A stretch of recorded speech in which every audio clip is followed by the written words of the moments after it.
If you're a capitalist, an entrepreneur, or a small business owner, California Governor Gavin Newscum is the gift that will keep on giving. I was just asking Tomato Can Chat GPT this question. I was interested how many major companies have left the state of California over the last 5 years, just over the last 5 years of Governor Newscom's leadership. And what Tomato Can GPT spit out was absolutely, it'll curl your toenails. These major companies who, for survival, no longer wanted to locate in the state of California and made the smart and intelligent decision to get the hell out of that state. I remember my dad's 92, and he was an entrepreneur until age 85, working 71 years as a small business owner and entrepreneur. And he said to me, he always, when I was in my early 20s, he said, you're never, ever going to be successful financially. You're never going to achieve your goal of being a millionaire or getting to what he called a safe harbor financial position. A safe harbor position is where you never, ever have to worry about money again. He said that's never going to happen to you until you correct your relationship with money. And I was in my 20s, I was coaching minor pro hockey, I was making decent money, I had no clue what he was talking about. And it was one morning when I was home in the summer and I was living with my parents for a few weeks during the off season, and he would come down in the kitchen and he would see my money clip. I'd have a money clip there with 5s, 10s, 20s, and it'd be lying on the kitchen counter. The next morning it'd be lying over by the stove. The next day it might be on the table. The next day it might be somewhere else. And my dad would come down early every single morning and he would see my money lying all these different places. And one morning when he was sitting at the table reading the newspaper, he said, money goes where it is respected. Money goes where it is appreciated. And he said, you may think at your age that that's woo-woo stuff, that's manifestation, and you think it's all nonsense. But he goes, I'll tell you, as an entrepreneur for over, 50, 60 years, he says, it's the absolute truth. If you disrespect money, if you do not respect and appreciate money, whether it's wealth, whether it's opportunity, whether it's the abundance and blessings in your life, money will sprint out of wherever it is not appreciated. And this is why my dad never got hung up on politics. He never got hung up on the mainstream news, because he said, when these politicians and these bureaucrats, whenever they punish entrepreneurship or they punish business or they punish wealth, they can't control what happens. No matter how many government handouts they have, no matter how many times they try to redistribute wealth, when they try to even the playing field, the market speaks and money speaks, and money and business sprint out of those areas. Money will always go, like my dad said, to where it is appreciated and respected. And you see that in countries like the United States, where money flows into cities and towns and states, where money is appreciated, entrepreneurship is appreciated, wealth is appreciated, capitalism is appreciated.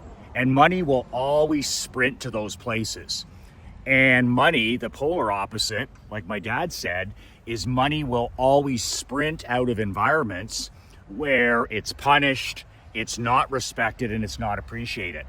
And the state of California is the perfect example. No matter what harebrained schemes he comes up with, to level the playing field and to bring in socialists and communists, punishment, laws and regulations, in the end, money will always go where it's loved and respected.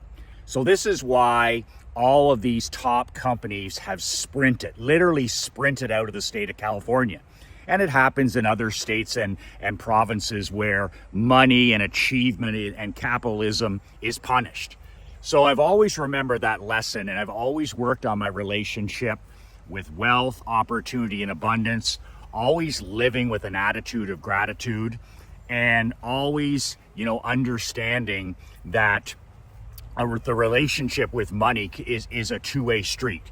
If you don't love and respect your money, if you just take it for granted, or you try to, punish people that are successful entrepreneurs, small business owners, inventors, founders, CEOs, whatever it is, money is always the judge and jury. Money is always the judge and jury. So something to think about. What is your actual relationship with money? I mean, we grow up and we get our relationship with money, our mindset when it comes to money and abundance and wealth.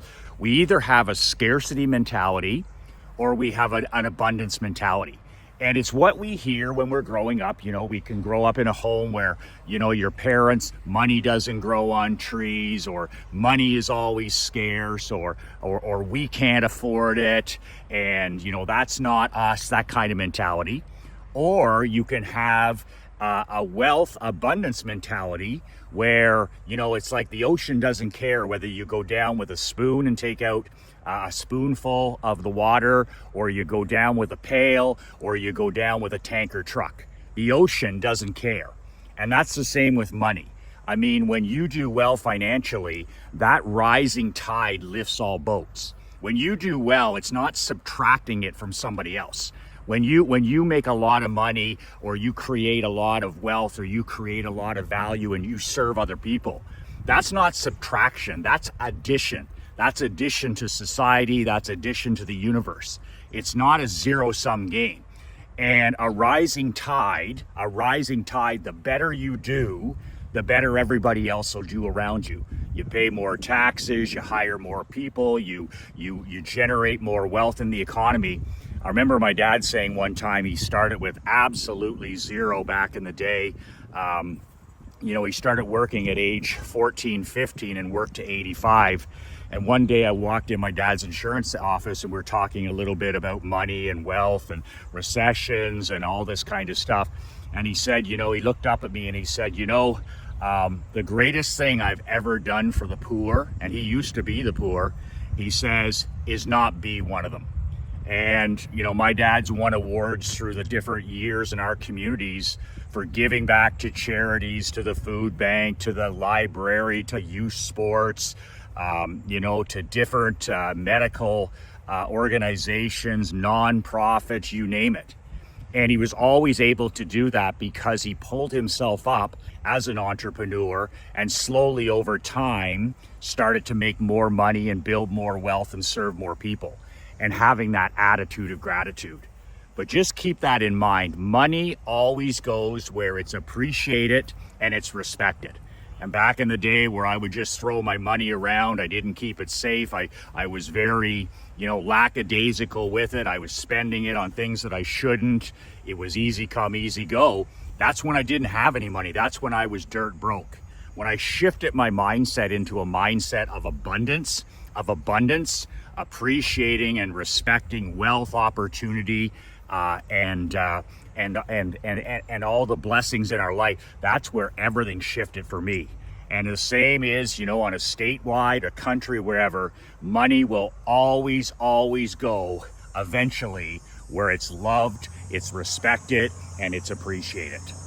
If you're a small business owner, an entrepreneur like I am, and you'd like to start working about 10 hours less a week, probably more than that, but let's say 10 hours, click on the link below and download my brand new one-page productivity hot sheet. This is the hot sheet that I've used for 23 years. It's just a checklist of my day from 6 a.m. to 10 p.m.